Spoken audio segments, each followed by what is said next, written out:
Dans notre entendement, il ne s'agit pas d'échanger une domination contre une autre.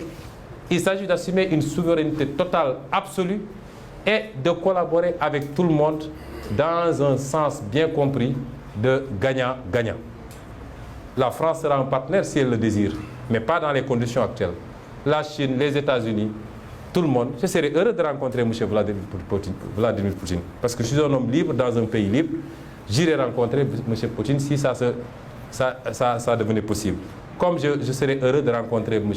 Biden, de rencontrer le président Buhari, de rencontrer Ramaphosa et tout autre président de la République. Nous n'avons pas de complexe par rapport à ça. Mais c'est dire simplement que ce système, beaucoup de gens ont beaucoup parlé de la notion de système. On ne l'abandonnera jamais. Parce qu'un système, simplement, la définition la plus simple, c'est l'interaction d'un certain nombre d'éléments par rapport à des objectifs et par rapport à des intérêts. Et le système dont je parle ne s'est jamais senti autant menacé, n'a jamais senti la rupture aussi proche. Et parce que ailleurs en Afrique francophone, et je me permets de féliciter nos frères maliens, de leur dire qu'ils font notre fierté, de les encourager à rester dans ce siège, d'encourager le président Assimi Goïta, parce qu'il n'a pas perdu la face. C'est ceux qui voulaient l'humilier qui aujourd'hui sont obligés d'aller à Bamako manger du fognon. Donc il n'a pas à rougir.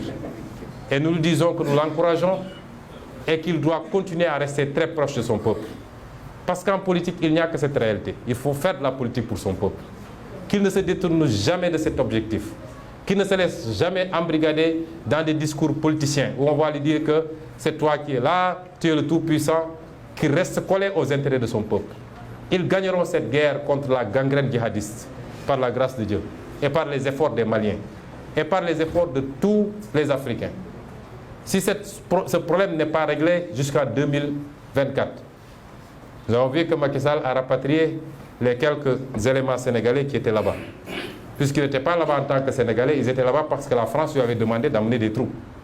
Mais si ce problème n'est pas réglé jusqu'en 2024, si nous sommes élus président de la République, nous dépêcherons des troupes pour soutenir nos frères maliens et en finir avec cette gangrène. Qu'ils tiennent bon et qu'ils restent dans la dignité qu'on connaît.